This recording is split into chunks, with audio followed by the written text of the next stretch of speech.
Phone এসে আমার বাড়ি ঘটক পাঠাইছে। দুষ্টু একটা ছেলে আমায় পাগল করেছে, সে যে মিষ্টি করে ভালোবাসার পত্র দিয়েছে।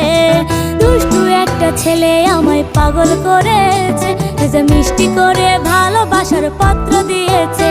সে যে মোবাইল ফোনে মেসেজ দিয়া ভাব জমাই আছে, আরে মোবাইল ফোনে মেসেজ দিয়া ভাব জমাই আছে। দুষ্টু একটা ছেলে আমায় পাগল